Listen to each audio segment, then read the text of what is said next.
I split out the general resources for this class at the beginning of the week one module so that if you ever need to refer back to something, it's easier to find.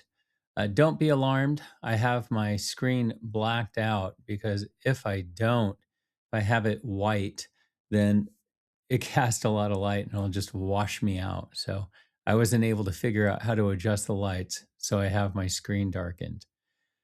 When you click on the link here, you can see that's how you can access the information. Once you get into the module, the easiest way to work your way through it is just utilizing the next button on the bottom to ensure that you're not missing any of the information that I've published in the module. The very first thing that we cover is how do I use Canvas?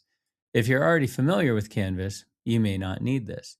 If you're new to it, this link down here will take you to a page that has a bunch of commonly asked questions with answers on how to navigate or utilize Canvas. So, this is a fantastic resource. If you're already familiar with Canvas, you still might pick up some tips or tricks on how to utilize it. Going back, we can just click on the next button and go to the next screen. Here we have the syllabus. It's important that you read the syllabus and that you understand all aspects of it. This has the general things to expect within this course.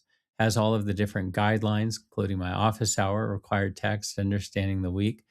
For example, it even has the grading breakdown. 50% of the grade is going to be module assignments. 50% of the grade is going to be essay assignments. So they're equally weighted. So if you don't turn in an essay, it's almost impossible to pass this class. I've had students that get to the end and say, I only missed one essay. I don't understand why I'm not passing. And you have to understand by reading the syllabus exactly how the grading breaks down. Then I have the college composition rubric. Now, a rubric, this is specifically for essays. This is how I'm going to look at and grade as a starting point when I'm evaluating the essays that have been turned in. College composition is the class that precedes this one, it's the prerequisite. So it provides us a good starting point to begin the discussion when we're looking at the essays. So this is the general grading breakdown that I utilize. I never want you to think that the grading is just arbitrary, that I think, man, I didn't really like that essay, so I'm going to give it a D. I like this one, I gave it an A. I really try to adhere to the standards set forth by the rubric so that it is objectively graded. And so hopefully, once you have a chance to look through this and evaluate it, you'll be able to kind of place your essay as you're finishing it up and submitting it for a grade.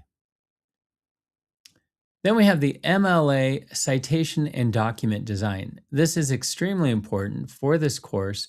Everything has to be submitted with MLA citations and document designs. This will give you the links to the different areas if you ever have any questions. Again, this is stuff that was covered within the college composition class, the prerequisite. So not everybody needs that, but if you need a refresher on it or have any questions in regards to any of these criteria, I'm making that available through this MLA citation document design.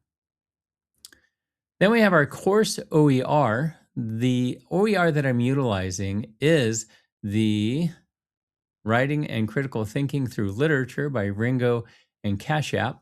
And so the general table of contents is here. Within each of the modules, anytime there's assigned reading, I will have the link directly to what we are responsible for.